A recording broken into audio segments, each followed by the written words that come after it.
This is the continual evolution of the East Coast beat.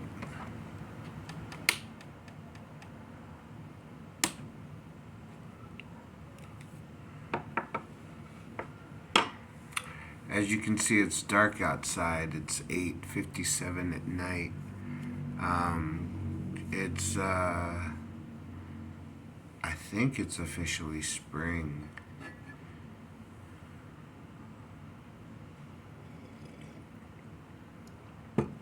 Or it's been spring for a month probably by now, but we're having sunny days. The sun will break through the clouds and actually warm it up to the point where people are walking around in shorts and t-shirts.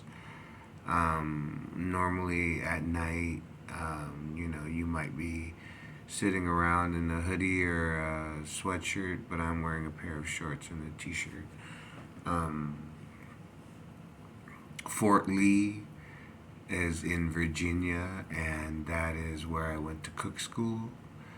That's where I met one of my best buddies from the Army, best buddies in my life.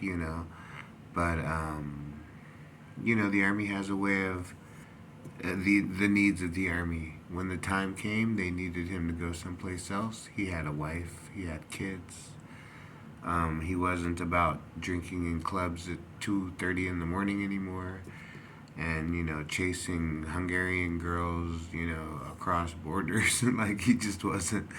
That wasn't his thing. He went the family career route. Like you know what I'm saying. Um, I had another partner that was a scout. And he went the family career route too.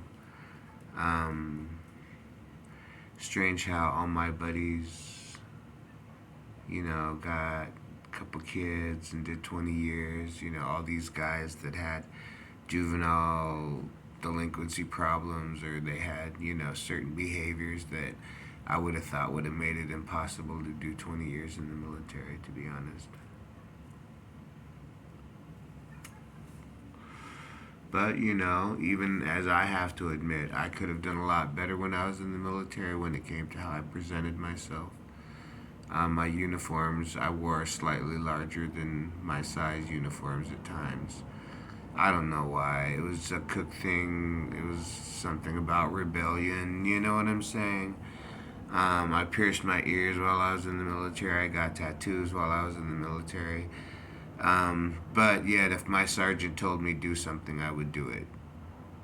If a sergeant with authority told me that I had a legitimate U.S. Army order, it would get done. If that meant taking the earrings out and letting them close up because I was going to be in an environment where I was not, where if they, if I, as I was working my cook job, I figured, okay, I can have two, piercings. I had a nipple piercing. I even pierced my own navel. You know what I'm saying? Because if I'm going to pierce other people, I was going to pierce myself to know the experience. So I pierced my navel, my nipple, um, and I had my ears pierced.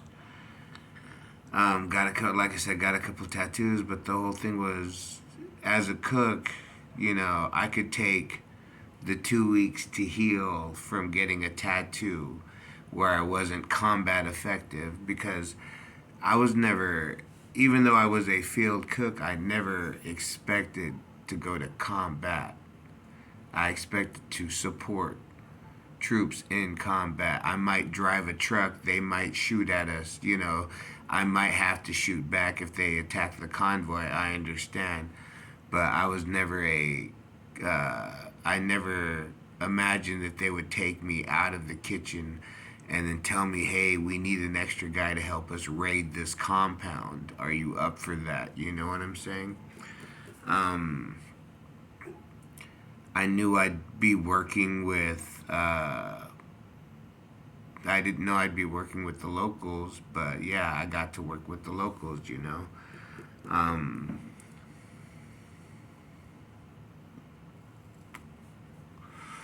But that's Fort Lee. I tried to wear, I think like most people, I tried to wear something that, expresses a little bit about myself. Even I would like to wear just plain colors, but um, I do at times. And, but sometimes if I find something that I think I could start a conversation, you know what I'm saying? Like, what's Lee? You know what I'm saying? Yeah, Fort Lee, Virginia. That's where I went to cook school. And like I said, I met a buddy. And like I said, I had a couple of buddies in the military. When I was in for my 3.5, I spent 90% of my time with. I spent 90% of my time with two guys, two different guys, and both of them ended up career military. Um, and I got out because I had a bone spurs. I don't know exactly what that means. Somebody with a more medical knowledge than I, but my knees hurt. I could barely pick up the weight. And one of the things that I was trained to do before we went to the desert was if someone got injured, I was supposed to supposedly be able to pick them up and run or drag them behind me while we were being shot at, and drag them to a safe place where I could begin medical, to administer medical aid until a medic or somebody else would show up. And if that did not happen, I could set you up to be medically evacuated. And theoretically, I mean, we didn't do any of this hand to hand. We did all of this in a classroom environment before we went to the desert. So I really didn't know what I was doing. I had theoretical concept of what was happening. And so I was supposed to be able to theoretically treat you, go all the way up to where I could administer an IV. I could hit you with and I could administer the IV, and then if I had to, if we thought you were terminal, I was supposed to write, take the T, write it on your thing, on your forehead, and then put you in we were supposed to start the triage up to the point where, according to the book, I could load you into either a Humvee that's been converted into a medic vehicle, or we could load you into a hospital truck, or we could load you into a helicopter.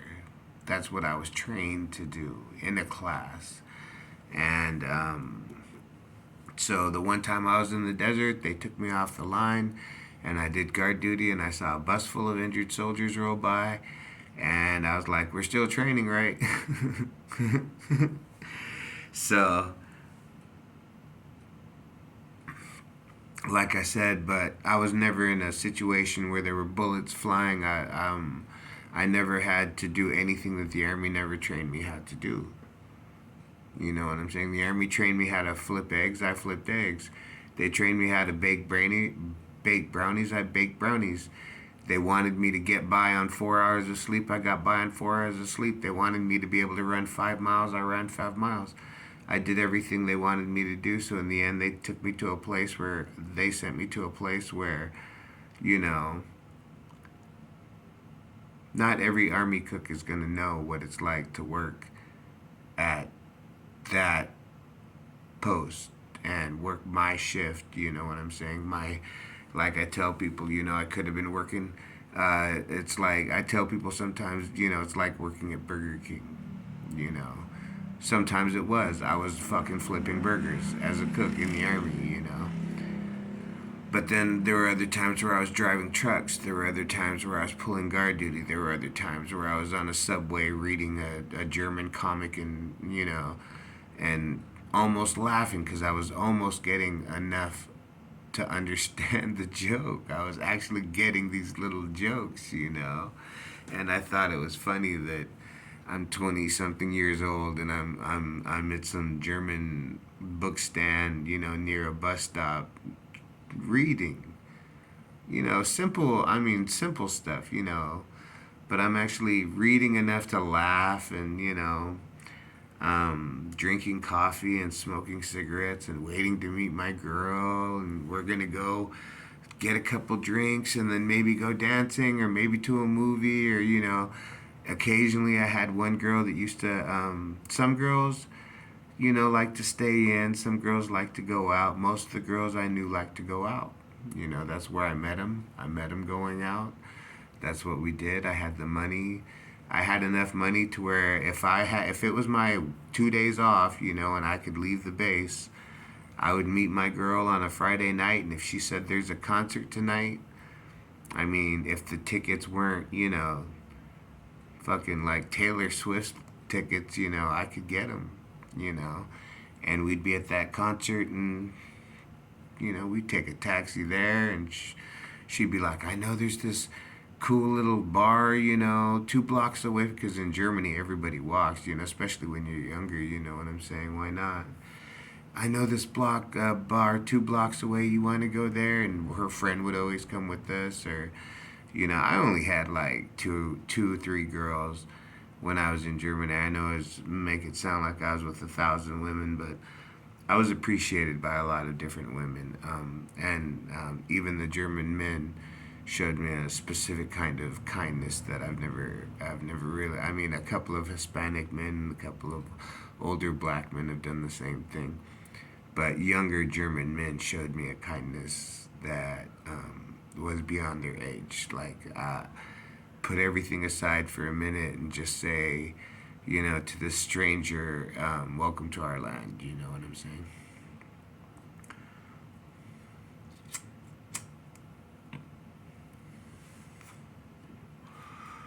But yeah, like I said, there are a couple cats that I met as a field cook, and as a field cook, I went to Germany, and as a field cook, I went to the desert, and then when I came back from the desert, I started kicking it with the scouts, and then I started kicking it with one in particular that liked to go out drinking, and I uh, I just got divorced, and hey, I had money, and like I said, I would go out drinking, and I would meet these German girls, and then I'd be watching a German movie, and I'd be eating,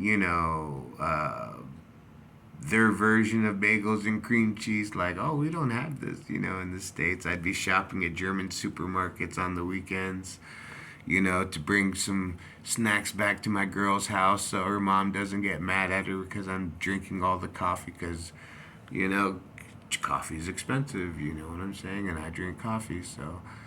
And same thing, like, I spent enough time with the locals just hanging out that, I mean, yeah, they love American, the girls I hung out with loved American stuff, so I saw the Black Crowes in concert, I saw Hole in concert, I've seen a couple other bands that honestly I don't remember their names, but, they were touring, um, it's just, I've seen, with girls that dug it, and I've seen German movies, and I've been to art galleries where I didn't speak English when I was in that gallery. Why do I have to? I don't have to tell everyone I'm an American soldier everywhere I go. If you don't know by looking at me, which they didn't because I had hair past my chin, you know what I'm saying? I would just, hey, was ist, oh, I'm not from here, you know what I'm saying? Just tell them I'm half Filipino, half white. They figure the white is some kind of European and the Filipino is some kind of brown, and, I speak a little German, but it's not my real language, and, I'm gonna, whatever, try to get along and speak your language. I mean, like I said, and then after a while they'd speak English, and then still with the hair and with the way I dressed, they didn't figure I was a soldier. I didn't have the traditional high and tight. Because when I was in my battalion, we were allowed to grow. We were actually at one point we were supposed to be encouraged to grow our hair longer than standard military, so that we did not look like U.S. soldiers when we were off the base, so that we could actually leave the base and not be targets of European terrorists because we were U.S. soldiers that were unarmed, drinking beers in Prague or something, you know what I'm saying?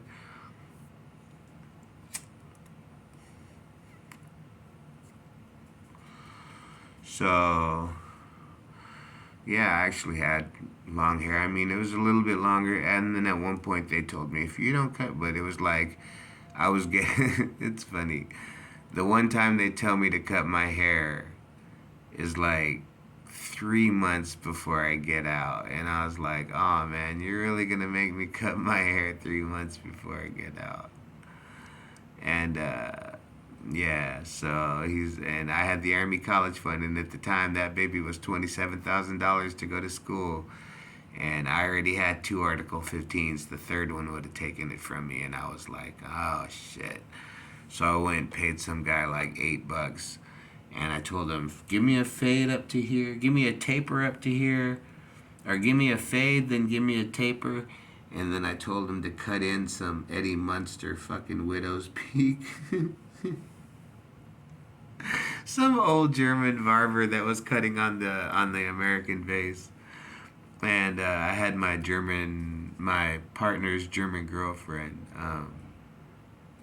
Diana. I had my partner's German girlfriend, Diana, tell him kind of like, no, he wants this. And I'm like, no, give me a fade up to here and then taper the rest all the way up to like where it's longer up here. And then I want the widow's peak. I want the Eddie Munster's widow's peak. And this guy's like,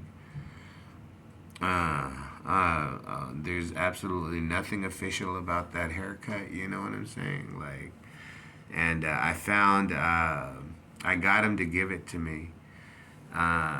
Pretty much what I wanted, and everybody, all the little, I mean, not all the little, there were like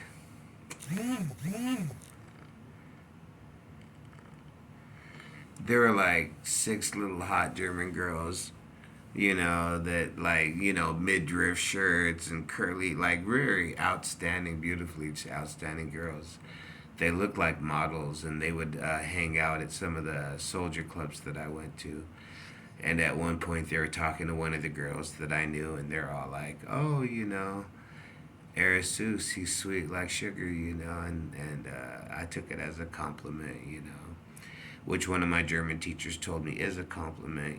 So I was, hey, happy to know that the local girls thought I was, because when I had my little haircut, I was, I mean, I looked sharp, like, because up until that point, I had grown my hair long.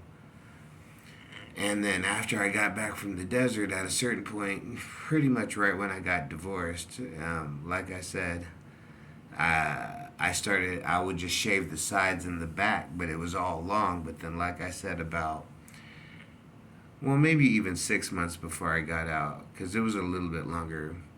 But about 6 months before I got out, I ran into a sergeant in E7 from Supply, and this guy had a high top, a legit like flat top, flat high top. And he had been in the military 20 something years, and I tried to win him over because I got attached to the Supply, which drives our trucks. So that's like I drove trucks. And man, they attached me to those guys one time, and I was low crawling down the hallway with the lights off and shit. And anyway, he looks at me and he's like, if you don't get a haircut by tomorrow, because I was like, we were doing it overnight.